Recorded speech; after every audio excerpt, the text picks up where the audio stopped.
উইন্টারে সবজি খেতে কার না ভালো লাগে, আর সেটা যদি হয় ফুলকপির রোস্ট, তাহলে তো কথাই নেই।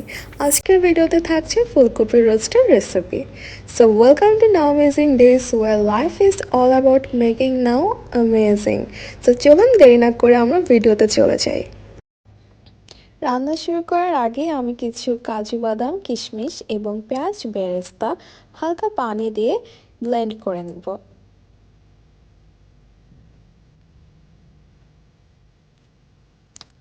এখন আমি যে ফুলকপিগুলো কেটে রেখেছিলাম এগুলো পানি দিয়ে ধুয়ে হালকা একটু লবণ দিয়ে আমি 50% বয়েল করে নেব। অলমোস্ট 50% বয়েল হয়ে গিয়েছে, তো এগুলো আমি পানি থেকে ছেঁকে উঠিয়ে রাখবো। এখন একটা প্যানে আমি হালকা তেল দিয়ে এগুলো কিছুক্ষণ ভেজে নেব।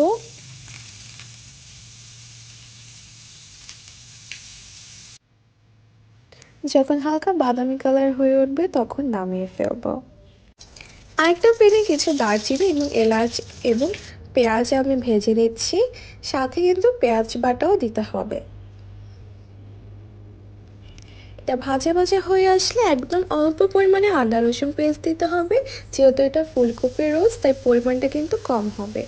এখন প্রথমে আমি যে পেস্টটা করে রেখেছিলাম সেই পেস্টটা দিয়ে দিলাম। অল্প পরিমাণে জিরা গুঁড়া দিয়ে দিলাম। অফ স্ক্রিনে আমি পরিমাণ মতো গুঁড়া মরিচ এবং অল্প কিছু পরিমাণ দই নিয়ে সেটা ফেটে দিয়েছিলাম। এরপর পরিমাণ মতো লবণ আর পানি দিয়ে নিলাম।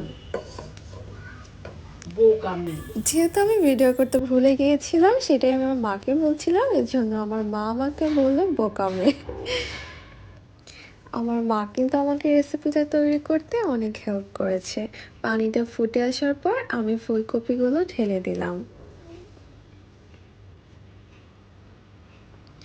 এখন আমি এটা 10 মিনিটের জন্য ঢেকে রাখবো। 10 মিনিট হয়ে যাওয়ার পর কিছু কাঁচামরিচ দিয়ে দিলাম আর 1 চামচ ঘি।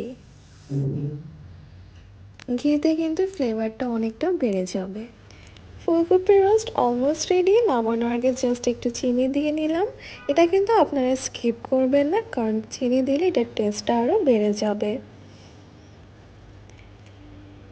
এছাড়াও আজকে ডিনারে ছিল রুই মাছ ভাজা, ফুলকপির রোস্ট, সালাদ, ডিম ভুনা এবং মুরগির কোরমা। আমি ফার্স্টে এটা টেস্ট করে নিচ্ছি, কারণ এটা আজকে আমি ফার্স্ট টাইম ট্রাই করেছি। আমি আপনাদেরকে মিথ্যা বলবো না, খুবই মজা হয়েছিল। আপনারাও কিন্তু ট্রাই করে দেখতে পারেন এবং অবশ্যই আমাকে জানাবেন কমেন্ট সেকশনে।